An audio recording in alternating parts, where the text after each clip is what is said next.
right, welcome back to Top 25 Voter Pod with a couple of top 25 basketball voters. Chad Conine, he's probably there on the recording. He's here on my screen, and then John Werner right there. Guys, good to see y'all. Right on. Right on. Yeah, is it spring break 75 for you, Johnny? There? Or? All right. Feeling good. So, Chad, the Baylor women swept 2 games from Texas in the span of 3 days. One in Waco, one in Austin. Obviously, that was less than 48 hours, actually, when you think about it. Because Friday game tipped at 7, and we were done working and back on the road by 7 on Sunday. Yeah, no doubt.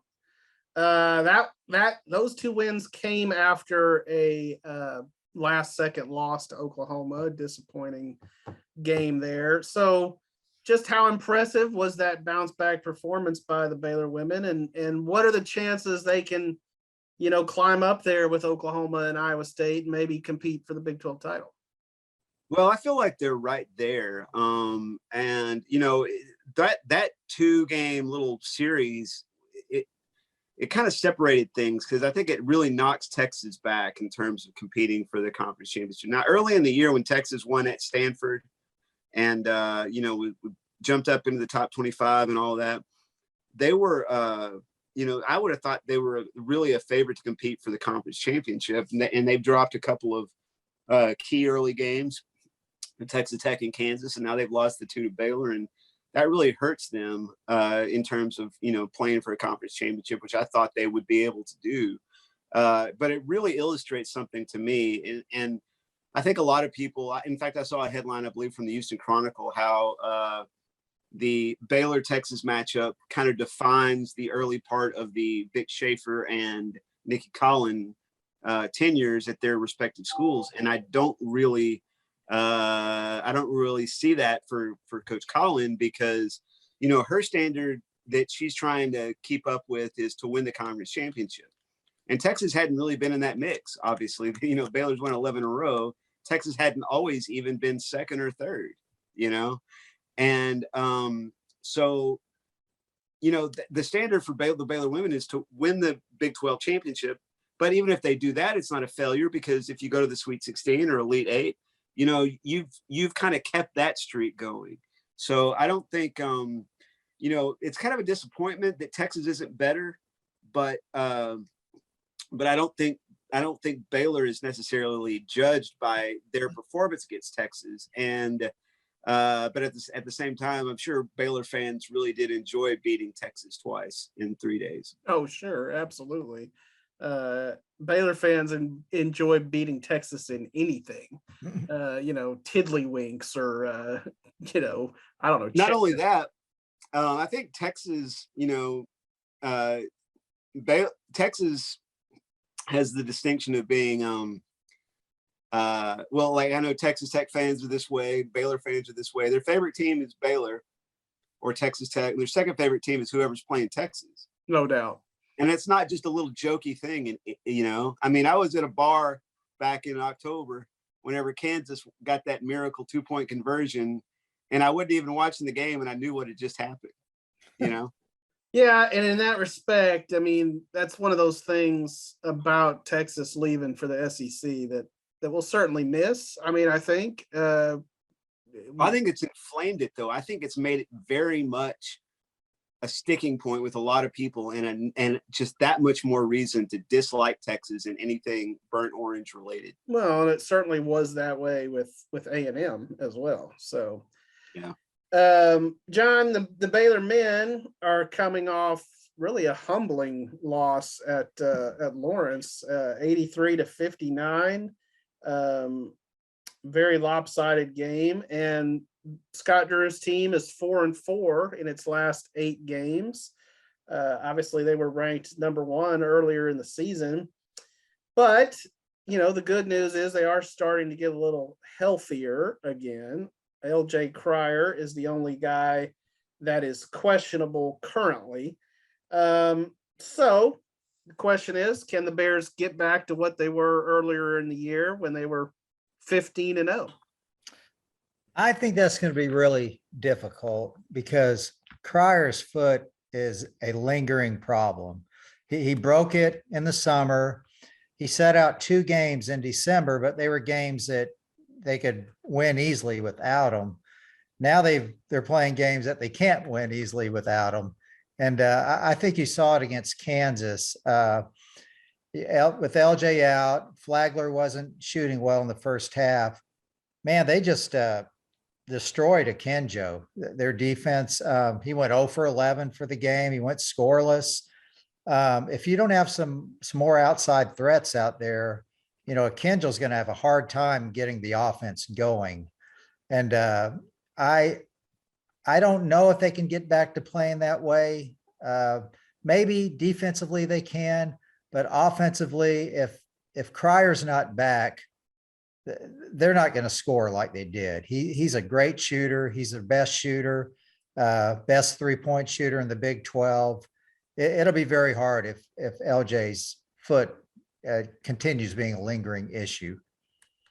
Yeah, I agree that I think their issues go beyond just the injuries that they've had. Mhm. I love Kendall Brown. I think he's going to be a lottery pick. But at the same time, I feel like he has some games where he kind of fades into the background a little bit. You'd like maybe a little bit more out of him.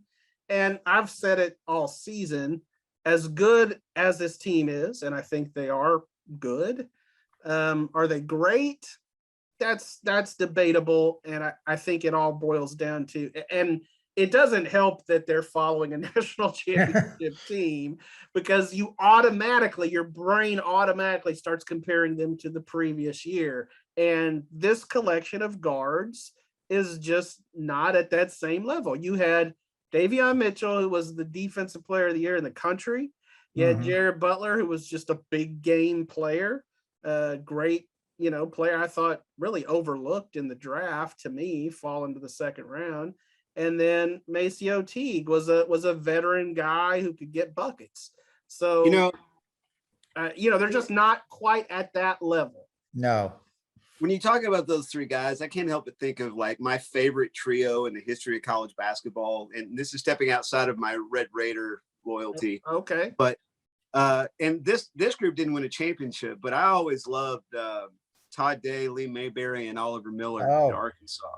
And that big 3 that they had, and I think Baylor had, I have to begrudgingly admit they had a trio that was worthy of comparison with that group. Yeah, probably compared really well. Yeah, certainly. Yeah, not for sure. Obviously the Big O was a big guy, but right. What those 3 allowed guys like Flo Thamba and Matthew Meyer and those guys to do is to be more just the fill-ins, Right. And they had Mark Vital, who we didn't even talk about too. So yeah, that was a special team for Baylor, and this one is good, but we'll see just how good. And which leads me to my next question, which is obviously the Big 12 race, tightened up a little bit after Texas upset Kansas on Monday in Austin. Kansas is now 8-2, a game up on Baylor and Tech, who are 7-3, followed it by the Longhorns at 7-4. Who, in you guys' mind, has the best shot at winning the Big 12? Yeah, I know this sounds like a broken record, but I think Kansas definitely has the best shot. They're a game ahead. They've played a lot of their tough games already. They still have to go to Baylor. They've got Texas at home, but they played Tech twice already. And I think Texas Tech's got a pretty good shot. I think they've got a better shot than Baylor. Baylor's got a lot of hard games left, 2 against Texas, Kansas, then also Tech on the road, and Oklahoma State on the road. That probably won't be an easy game since they beat them here. So I would say I would go Kansas, probably the best chance, then Texas Tech, and then Baylor. Yeah, we're kind of back where we started on that deal, right? Kansas didn't get punished, and here they are, right where they always were. Yep, pretty much. Here's the other thing, though, and speaking of the NCAA not punishing Kansas, aside from the Big 12 championship, I think these three teams, and maybe you could even throw Texas in there, maybe if they make a run, but they're playing to be the Big 12's representative in the San Antonio regional, I would think, Mhm. because whoever that team is, especially if it's Texas Tech, Baylor, or Texas, they're going to have a lot of people in the Alamo Dome if they can get to the Sweet 16 in the Alamo Dome.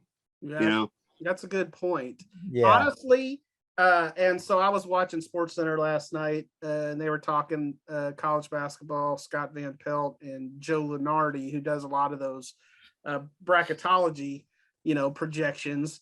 And one of the questions was that SVP asked Lunardi was basically a version of what we talked about last week on this podcast. Whether the Big 12 might get a 1 seed at the end of the year, because basically the Big 12 champions probably going to have a few more losses than some of these other teams that might be competing for a 1 seed. And in the course of that conversation, there was also talk about Purdue, and Purdue might be a 1, might be a 2, but they want to play.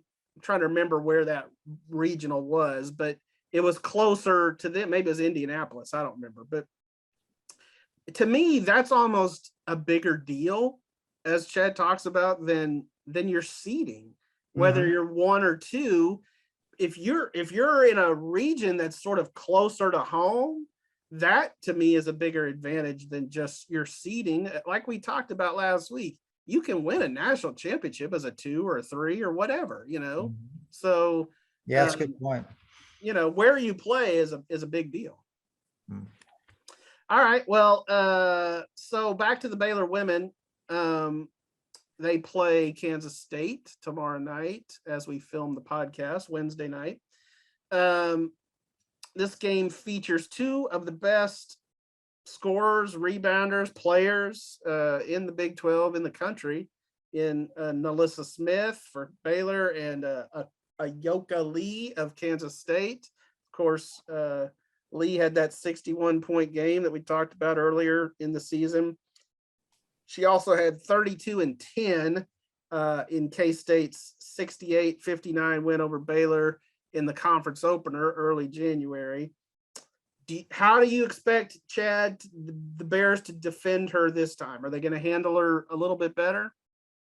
Well, I would think if you went back and watched the film of that previous game, that you're going to see a lot of the same stuff. Now, Nikki, I remember saying before that game, is they need to always have somebody running by her, and just kind of maybe a satellite deal where somebody's just going around her and around her and around her all the time. But the other thing is, the Baylor women and Nikki Collin and her staff would be perfectly happy for Ayoka Lee to have 32 and 10 again, as long as their 3-point shooters didn't, make 8 or 10 shots and beat them that way. That was a big key is their freshman guards were on it that night, and they made a lot of shots. And so that's going to be, I think, an even bigger factor. Now, they don't want Ayoka Lee to score 40 or 50, which she's obviously capable of doing.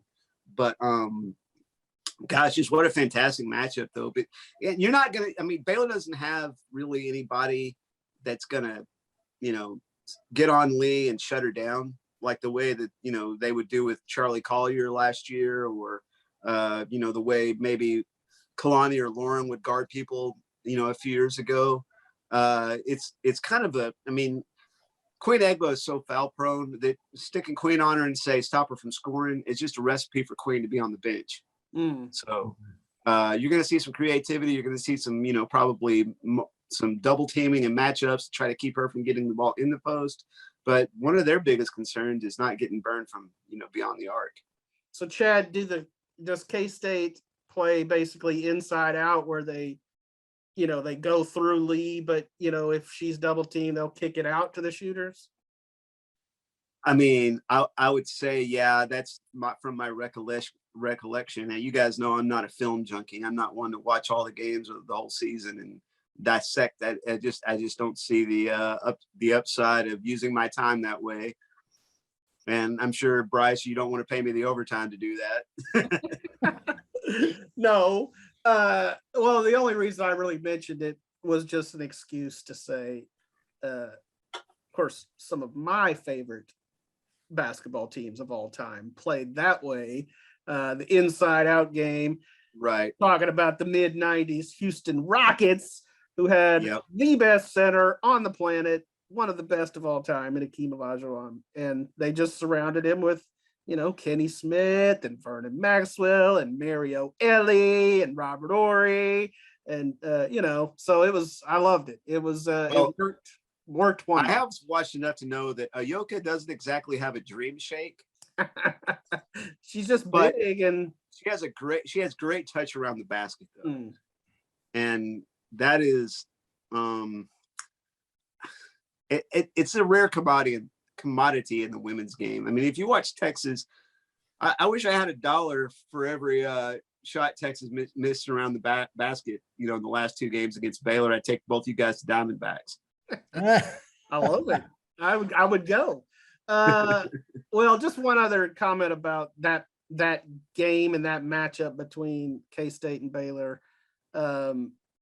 Obviously, Ayoka Lee is a great player and probably the front runner for Player of the Year of the Big 12. I tell you, Nalissa Smith is special. I mean, she is smooth. I think Nikki Collin has just unleashed her and sort of elevated her game this year. And she deserves to be right there with Lee in terms of Big 12 Player of the Year. Well, it's going to be probably definitely the most athletic in that matchup, I think. And can she get up and down the floor? I've been watching some of the games, the 2 Texas games. Man, she was tremendous. Yeah, she got 4 fouls the other day, and I think the strategy became that she was going to snowbird, and as soon as they got a board, they just throw it down the court. Right.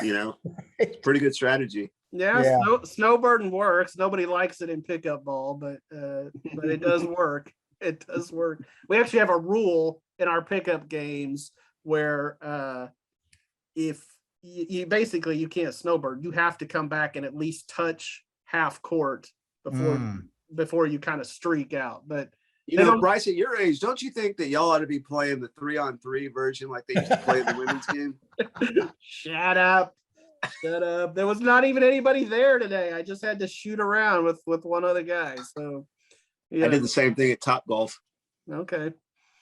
All right. We're off the rails now. We're just into our chit chat, but thank y'all for joining us. See you at the games. Hey, the podcast is best when it's off the rails. That's true. That's true.